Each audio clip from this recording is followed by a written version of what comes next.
Everyone, online study में आप सबका स्वागत है। Myself Rekha Agrawal from Bachpan and 7 star convent school Polasar. आज हम हिंदी व्याकरण के सेकंड चैप्टर वर्णमाला के बारे में विस्तृत अध्ययन करेंगे।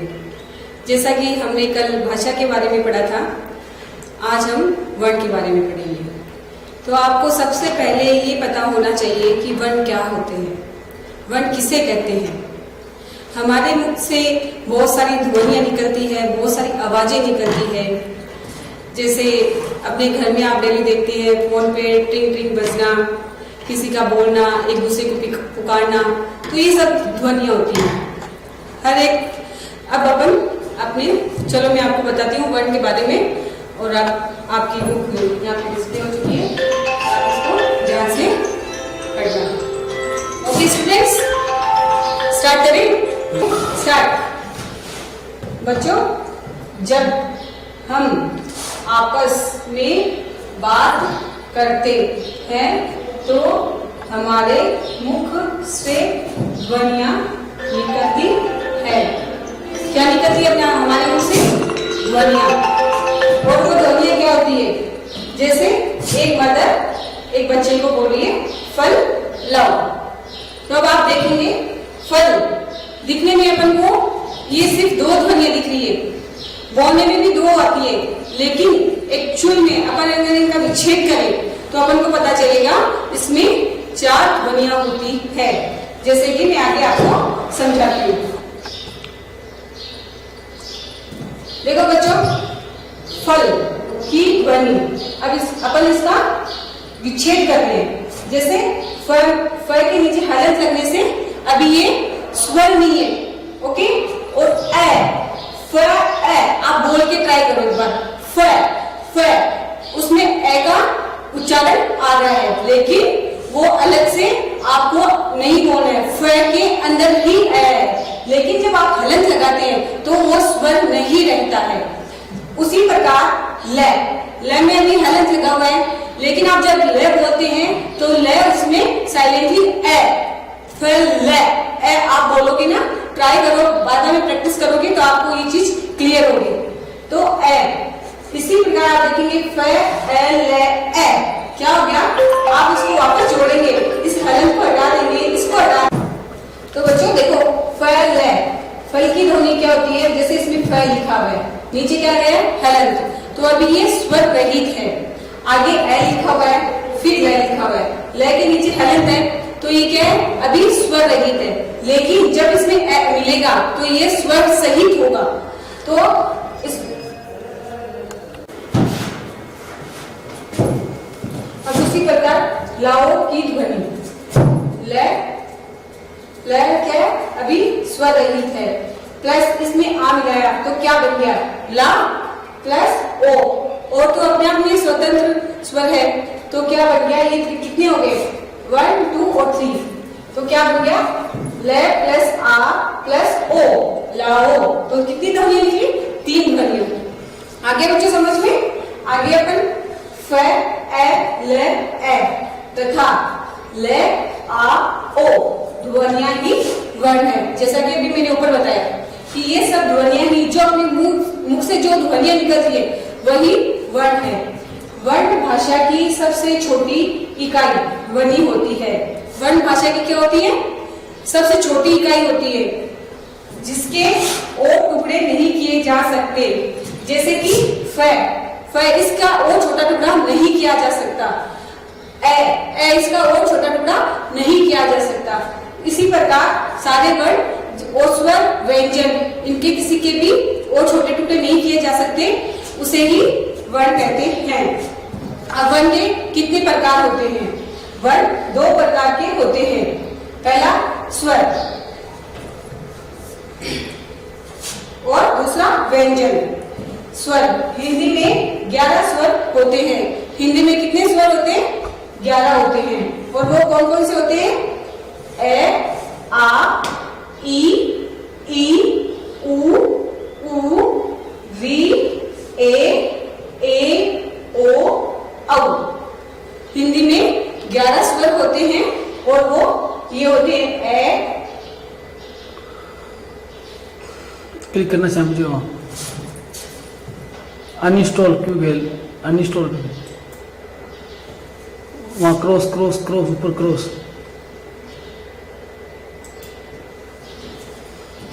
आ ई उ री ए ओ औ।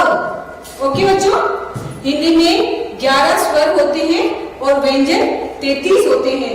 अब आप आगे अपन व्यंजन के बारे में पढ़ेंगे कि वो 33 व्यंजन कौन कौन से होते हैं। वर्ण के 2 भेद होते हैं। पहले हो गया स्वर, स्वर 11 होते हैं और दूसरा हो गया व्यंजन। व्यंजन हिंदी में 33 व्यंजन होते हैं और वो कौन कौन से होते हैं? क, ख, ग, घ, त, च, छ, ज, झ, न, ट, ठ, ड, ढ, न, त, थ, द, ध, न, प, फ, ब, भ, म, य, र, ल, व, श, श, स, है। तो बच्चों व्यंजन कितने हुए? 33। और वो कौन कौन से होते हैं? क से लेके और है तक जो कंटिन्यू होते हैं और उनको ये हिंदी में 33 व्यंजन होते हैं। इसके अलावा 2 अतिरिक्त व्यंजन होते हैं, 4 संयुक्त व्यंजन होते हैं और 2 अयोगवाहक व्यंजन भी होते हैं, जिसका विस्तृत अध्ययन आप नेक्स्ट क्लास में करेंगे। इनके इसके अतिरिक्त 2 और व्यंजन होते हैं, व और ध। जैसा कि मैंने पहले बताया कि 2 अतिरिक्त व्यंजन होते हैं। सभी व्यंजन ए स्वर की सहायता से बोले जाते हैं। सारे व्यंजन ए की सहायता से ही बोले जाते हैं। बिना ए की सहायता से कोई भी व्यंजन नहीं बोल सकते हैं। श, त्र, ज्ञ और श्र ये 4 संयुक्त व्यंजन है। अ, त तथा अह 2 ऐसे वर्ण हैं जो न स्वर है और न ही व्यंजन। इन्हें अयोगवाहक व्यंजन कहते हैं। क्या कहते हैं इन्हें? अयोगवाहक। ये न तो स्वर है और न व्यंजन है, इन्हें अयोगवाहक कहते हैं। अ, अंग और अह का प्रयोग ज्यादातर ऊपर बिंदी, चंद्र बिंदु और साइड में 2 बिंदी की जैसे किया जाता है, जिसका विस्तृत अध्ययन आप आगे करेंगे। वर्णों के समूह को वर्णमाला कहते हैं। वर्णों के समूह को वर्णमाला, वर्णों का समूह जैसे ए, आ, ई, उ, री, ए, ऐ, ओ, औ। ओके, और फिर वर्ण व्यंजन में ख, ख, ग, घ, ड़, च, छ, ज, झ, न, ट, ठ, ड, ढ, न, त, थ, द, ध, न, प, फ, ब, भ, म, य, र, ल, व, श, श, स, है। इनको एक निश्चित क्रम में लिखना, एक निश्चित एक सुव्यवस्थित तरीके से लिखना, इन्हीं वर्णों को वर्णमाला कहते हैं। क्योंकि आपने ऊपर देखा ना कि जैसे अपन ऊपर से एक निश्चित क्रम में लिख रहे थे तो उनको एक माला के जैसे लिख रहे थे, तो उनको वर्णमाला कहते हैं। ओके बच्चों, अगर आपको कोई भी चीज समझ में नहीं आती है, मैं आपसे बार बार बोलती हूँ, आप घर पे प्रैक्टिस कीजिए, फिर भी आपको समझ में नहीं आती है, आप अपनी बचपन की हेल्पलाइन नंबर पे कॉल करके पूछ सकते हैं या इसी के कमेंट बॉक्स में डाल के आप इस कोई भी क्वेश्चन आप वापस पूछ सकते हैं और आपको उसका सुनिश्चित तरीके से वापस जवाब दिया जाएगा। ओके बच्चों, अब आप अपने इसी लेसन का रिपीटेशन करते हैं। मुख से निकलने वाली ध्वनियां वर्ण कहलाती है। मुख से बहुत सारी ध्वनियां निकलती है और वो क्या कहलाती है? वर्ण कहलाती है। वर्ण भाषा की सबसे छोटी ध्वनि है जिसके और टुकड़े नहीं हो सकते। जैसा कि मैंने ऊपर बताया, जैसे फल का मैंने आपको संधि विच्छेद करके अच्छे से बताया, फ के हलंत लगा हुआ था, वो स्वर रहित था, लेकिन अब उसका और छोटा टुकड़ा नहीं किया जा सकता। फ एक स्वतंत्र वर्ण बन गया, तो अब उसी को क्या कहेंगे अपन? वर्ण कहेंगे ना। वर्ण 2 प्रकार के होते हैं। कितने प्रकार के होते हैं? 2 प्रकार के, स्वर और व्यंजन। जैसा कि अपन ऊपर पढ़ चुके हैं, वर्णों का समूह वर्णमाला कहलाता है। हिंदी वर्णमाला में 11 स्वर और 33 व्यंजन है। ओके बच्चों, क्लियर? अब आते हैं अपन अपने क्वेश्चन आंसर पे, तो आप मेरे साथ करना और आप मुझे बताना साथ साथ में। मुख से निकलने वाली ध्वनि क्या कहलाती है? क्या कहलाती है? वर्ण। ओके, समझ में आ रहा है सबको? मुख से निकलने वाली ध्वनि वर्ण। तो सेकंड क्वेश्चन क्या है बच्चों? आपके नाम में कितनी ध्वनियां हैं? आपका नाम जो भी है आप घर पे एक बार प्रैक्टिस कीजिए, लेकिन मैं एग्जाम्पल उदाहरण के लिए राम का नाम का आपको करके बताती हूँ। ओके बच्चों, जैसे अपन ने लिया राम, क्या लिया? राम। अभी हम राम नाम का वर्ण विच्छेद करेंगे। क्या करेंगे? वर्ण विच्छेद। देखो र, अब मैंने इसके नीचे क्या लगा लिया? हलन। तो अभी क्या हो गया? स्वर रहित प्लस, अब र में आ का उच्चारण आ रहा है ना उच्चारण, तो आ प्लस मैं, और मैं में किसकी ध्वनि आ रही है? ए की। ओके, समझ में आ रहा है बच्चों? तो देखिए आप यहाँ पे कितनी ध्वनियां हो गई? 1 2 3 और 4। कितना आ गया? 4। तो यहाँ पे आपको राम और 4 ध्वनियां।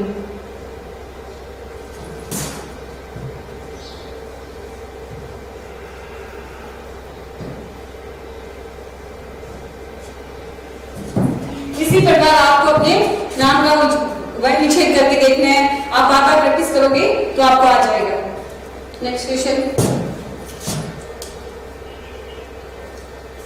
नीचे दिए गए चित्रों को देखिए तथा इनके नाम का पहला वर्ण लिखकर बताइए कि वह स्वर है या व्यंजन।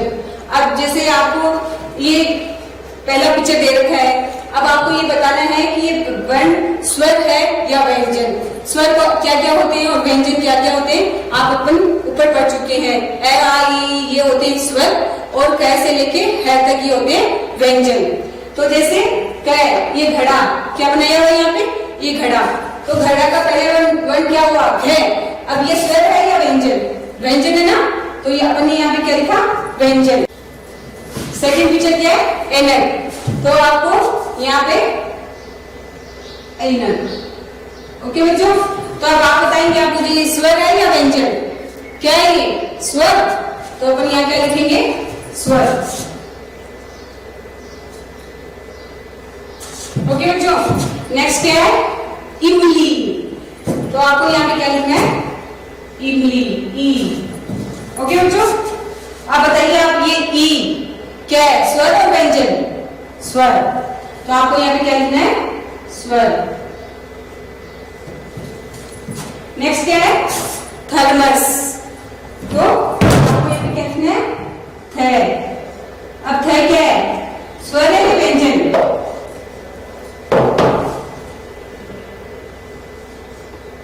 व्यंजन। थ क्या है? व्यंजन। नेक्स्ट शलगम। देखिए आप इस पिक्चर को ध्यान से देखिए। शलगम, तो श। डाउन करना, शाम जी डाउन करना।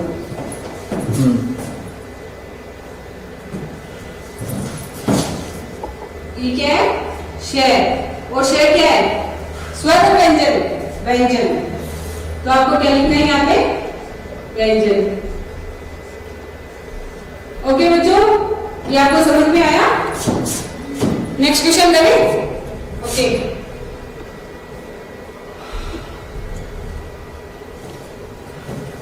तितलियों के पंखों पर कुछ स्वर और व्यंजन लिखे हुए हैं, इन्हें अलग अलग कॉलम में लिखिए। तितलियों के पंखों पर कुछ स्वर और व्यंजन लिखे हुए हैं, इसको अपन को अलग अलग करना है। स्वर को अलग लिखना है और व्यंजन को अलग लिखना है। ओके बच्चों,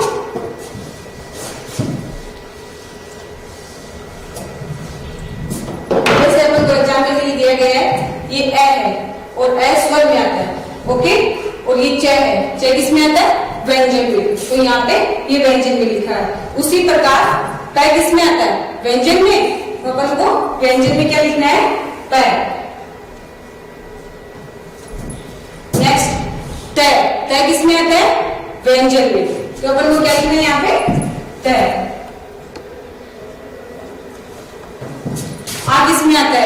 स्वर, तो अपन को यहाँ पे लिखना है आ स्वर। ख, ख किसमें आता है? व्यंजन, तो आपको यहाँ पे क्या लिखना है? ख, व्यंजन के नीचे आपको लिखना है ख। ओके बच्चों।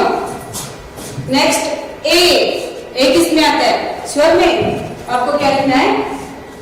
ए। और नेक्स्ट क्या है? ओ किसमें आता है? स्वर, आपको यहाँ पे ओ लिखना है। और फ किसमें आता है? व्यंजन, तो आपको यहाँ पे फ लिखना है। और ई किसमें आता है? स्वर में, तो आपको स्वर में लिखना है। आया मुझे समझ में?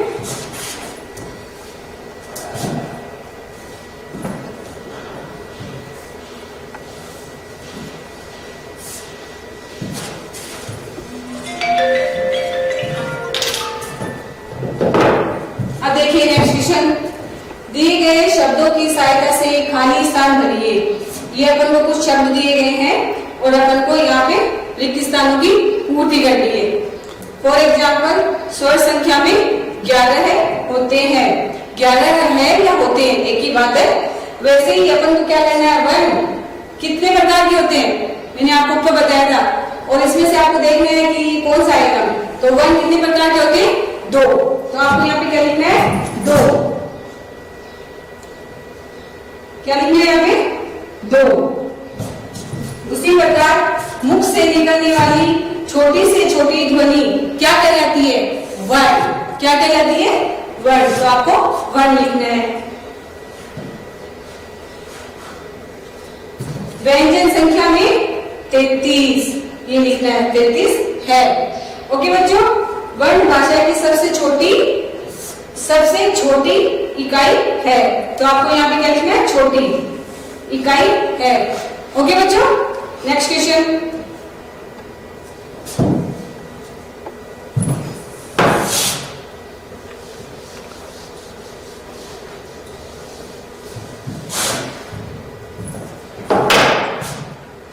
सही उत्तर पे सही का निशान लगाइए।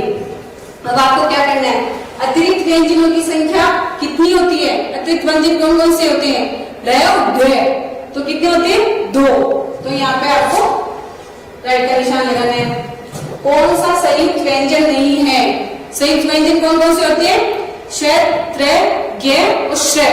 तो आप इसमें देखिए, आपने श है, त्र है, लेकिन ड ये क्या है? ये अतिरिक्त व्यंजन है, ये संयुक्त व्यंजन नहीं है। तो अपन को इस पे राइट का निशान लगाना है। वर्ण के समूह को क्या कहते हैं? जब वर्णों को एक निश्चित क्रम में लिखते हैं, एक समूह की तरीके से लिखते हैं, एक अच्छे तरीके से लिखते हैं, तो उसको क्या कहते हैं? वर्णमाला। एक माला के जैसे लिखा जाता है, एक रो में लिखा जाता है, तो उसे क्या कहते हैं? वर्णमाला।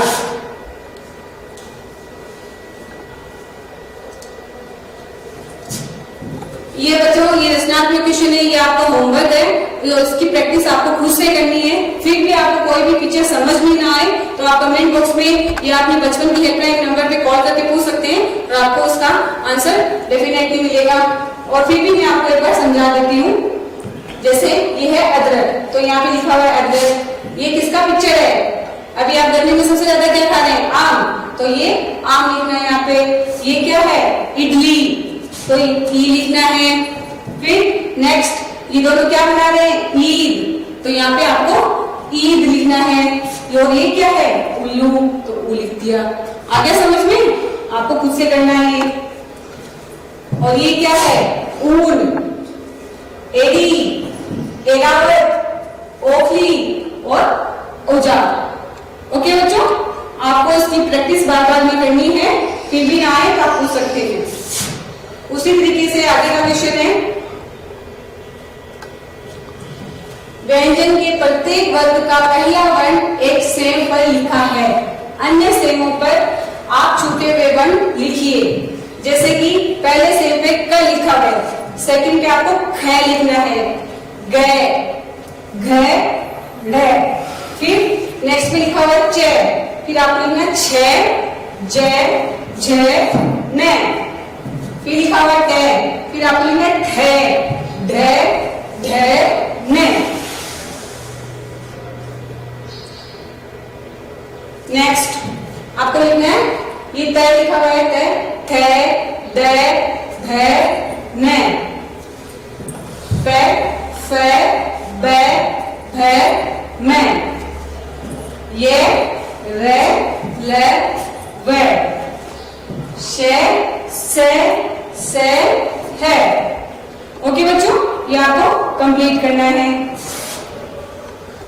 ओके, आज के लिए इतना ही, फिर कल मिलेंगे एक न्यू टॉपिक के साथ। Have a nice day, bye bye.